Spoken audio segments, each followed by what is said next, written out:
ইয়াজুজ মাজুজের সংখ্যা কত বেশি? একটা সহি হাদিস বলবো আর একটা জয়ীফ হাদিস। সহি হাদিসে রাসূলুল্লাহ সাল্লাল্লাহু আলাইহি ওয়াসাল্লাম বললেন যে আদম আলাইহিসসালাতু ওয়াসসালামের পিঠ থেকে আল্লাহ মানুষকে বের করলেন, আদমের সকল সন্তানকে বের করে বলা হচ্ছে প্রতি 1000-এ একজন জান্নাতে, 999 জন জাহান্নামে। এই হাদিস রাসূল সাল্লাল্লাহু আলাইহি ওয়াসাল্লাম সাহাবীদের শোনাচ্ছে।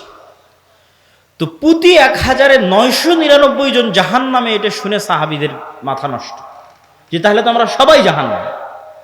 আদম সন্তানের 1000-এর 999 জন যদি জাহান্নামে যায় প্রতি 1000-এ, তাহলে তো আমরা সবাই জাহান্নামে।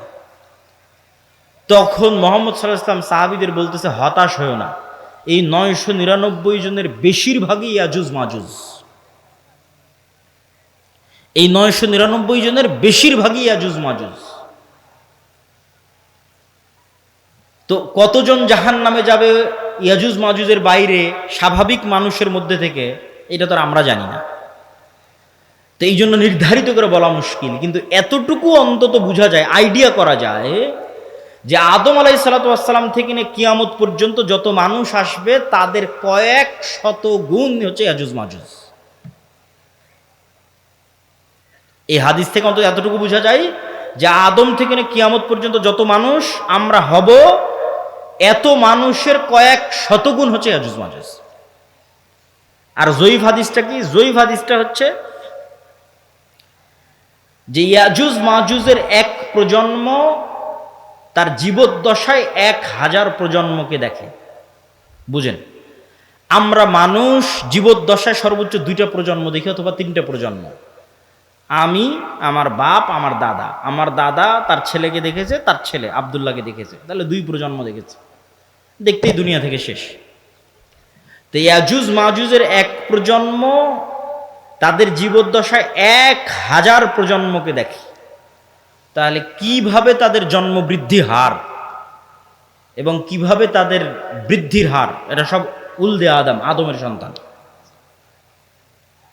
তো এরা পৃথিবীতে বের হয়ে সব পানি ফসল আদি যা আছে সব খেয়ে শেষ করবে,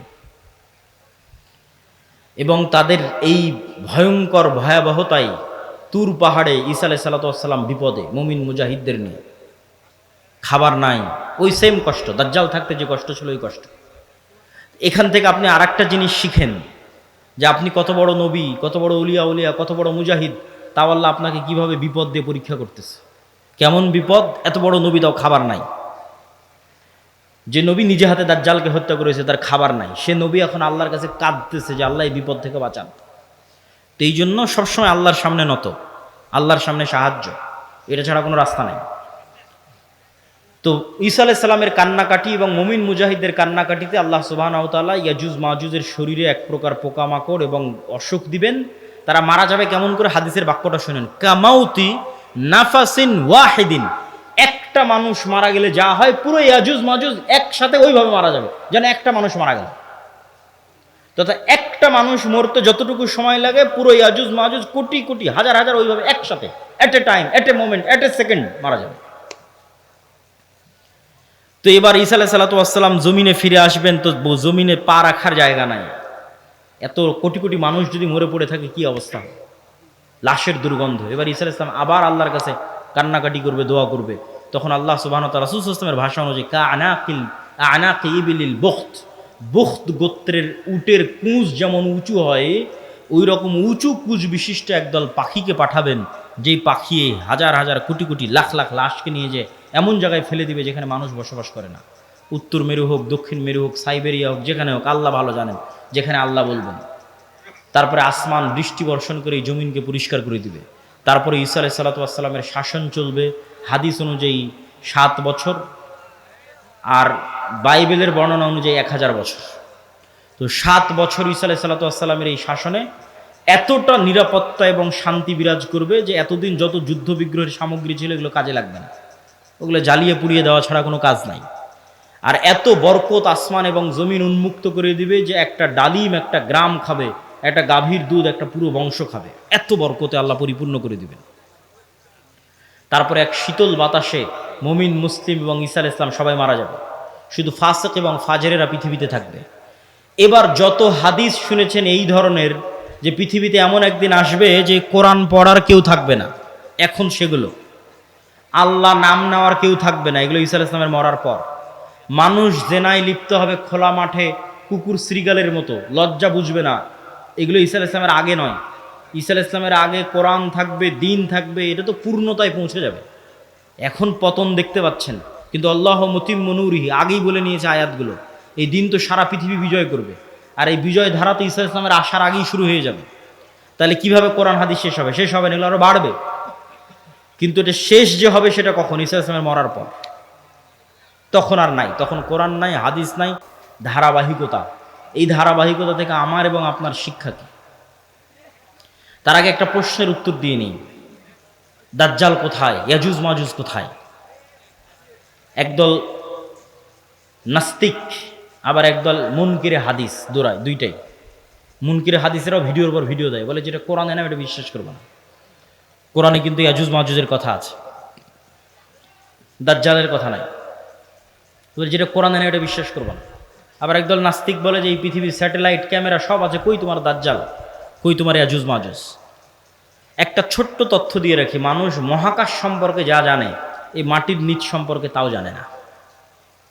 এটা আমি কয়েকদিন আগে পড়াশোনা করতে গিয়ে দেখলাম যে মানুষ সারাদিন মহাকাশ নিয়ে গবেষণা করছে, চাঁদে যাবে, মঙ্গলে যাবে, কিন্তু মাটির নিচে মাত্র 12 কিলোমিটার পর্যন্ত মানুষ জানে, তারপরে আর জানে না। তাহলে এই পুরো পৃথিবী কত বড়? আপনি এখান থেকে 12 কিলোমিটার মাপেন, কত দূর হয় গাবতলী বাজার থেকে, তো মাটির নিচে মাত্র 12 কিলোমিটার পর্যন্ত আপনি জানেন, তার নিচে আর কেউ জানে না। পৃথিবীর বর্তমান কোনো বিজ্ঞানী নাই, কোনো বিজ্ঞান নাই, কেন ওই 12 কিলোমিটার পরে গবেষণা করার সক্ষমতাই নাই, কোনো যন্ত্র মেশিন পাঠানোর সক্ষমতাই নাই। তাহলে মাটির নিচের মাত্র 12 কিলোমিটার পর্যন্ত আপনি জ্ঞান রাখেন। আকাশে চন্দ্রে চলে গেছেন, গ্রহ মঙ্গল গ্রহে চলে গেছেন, সেটা ভিন্ন বিষয়, কিন্তু নিজের পায়ের নিচে যেটা এটাই জানেন না। এই যে বিশ্বের এই উন্নত বিজ্ঞানের সর্বোচ্চ শিখরে পৌঁছে মানুষ জানে না যে এই মাটির নিচে কি আছে। তাহলে কেমনে মানুষ দাবি করবে দাজ্জাল কোথায়, ইয়াজুজ মাজুজ কোথায়? এই দাবি করাই তো ভুয়া, পাগলামি। আরেকটা জিনিস দেখলাম, মহাসাগর সম্পর্কে মানুষ অজ্ঞ। মহাকাশ সম্পর্কে ঠিক আছে অনেক জানতেছে, মহাসাগরে এমন অনেক জায়গা আছে যে জায়গাগুলোতে মানুষ পৌঁছতেই পারে না, যে জায়গাগুলোর উপর দিয়ে বিমানও উড়ে যেতে পারে না, যে জায়গাগুলোতে কোনো জাহাজও অতিক্রম করে না, এরকম অসংখ্য জায়গা আছে। তো সাগর এবং সাগরের নিচে কি আছে, মাটি এবং মাটির নিচে কি আছে, এটা সম্পর্কে আজকের বিশ্ব সবচেয়ে অজ্ঞ, অন্তত মহাকাশের তুলনায়। তো ইন্নাল্লাহ আলা কুল্লি শাইইন কাদির, আল্লাহ সকল কিছুর উপর ক্ষমতাবান। আর কোনোটাই যদি না হয় তো অন্তত একটা উত্তর তো দেওয়াই যায়, যেটা আল্লাহ সুবহানাহু ওয়া তাআলা কোরআন মাজিদে বলছেন যে আল্লাহ 7 আসমান এবং 7 জমিন সৃষ্টি করেছেন, আর 7 জমিনে আল্লাহর আদেশ অবতীর্ণ হয়, কোরআনের আয়াত। 7 জমিনে আল্লাহর, আর সবচেয়ে আরো একটা ভয়ঙ্কর বিষয় যে আল্লাহর আসমান বানাতে যত সময় লেগেছে জমিন বানাতেও তত সময় লেগেছে। 7 আসমান বানাতে যা টাইম, 7 জমিন বানাতেও তাই টাইম। তাহলে 7 আসমান কত বড়, 7 জমিন তাহলে কত বড় হতে পারে? এখন ইয়াজুজ মাজুজ আর দাজ্জাল যদি অন্য জমিন থেকে বের হয়ে আসে, এই জমিনে কিছু করার নাই, এটাকে অস্বীকার করতে পারবে না যে না, নিশ্চিত নাই। এবং কিছু কিছু হাদিসের বর্ণনা অনুযায়ী তারা ভারতও বিজয় করতে পারে। মানুষের মাথায় একটা চিত্র আগে থেকে ঢুকে আছে যে দাজ্জাল যখন বের হবে পৃথিবীতে তখন পুরো পৃথিবী দাজ্জালের কন্ট্রোলে থাকবে, এটা ভুল কথা। দাজ্জাল যখন বের হবে তখন পুরো পৃথিবী মুসলমানদের কন্ট্রোলে থাকবে, মানে মুসলমানেরা বিজয় করে শেষ করে দিবে, সব বিজয় করে ফেলবে। মসজিদে আকসা বিজয়, ইস্তাম্বুল বিজয়, খ্রিস্টানরা তো পরাজিতই হয়ে যাবে, ইতালির রাজধানী রোম বিজয়, ভারত বিজয়, পুরো পৃথিবীতে মুসলমানদের জয় জয়কার থাকবে। হাদিস থেকে আমি যতটুকু চিন্তা ভাবনা করে দেখেছি এটাই বেশি খাপ খায়, এটাই বেশি মিলে, যে দাজ্জাল বের হওয়ার পূর্বে, ইমাম মাহদি আসার আগেই, অথবা ইমাম মাহদির সাথী, অথবা ইমাম মাহদি সহ, যেটাই বলেন, দাজ্জাল এবং ঈসা ইসলাম আসার পূর্বে পৃথিবী মুসলমানদের, মসজিদ আকসা মুসলমানদের, তুরস্ক মুসলমানদের, ইতালি পুরো ইউরোপ মুসলমানদের, ভারত মুসলমানদের, সবই মুসলমানদের। মুসলমানদের বিজয় যখন সর্বোচ্চ স্তরে, এবং দাজ্জালের কোনো ষড়যন্ত্র যখন আর কাজে দিচ্ছে না, দাজ্জালের পক্ষ হয়ে পৃথিবীতে কাজ করবে এরকম কোনো বড় শক্তি আর পৃথিবীতে নাই, এবার নিজেই দাজ্জাল বের হয়ে আসবে।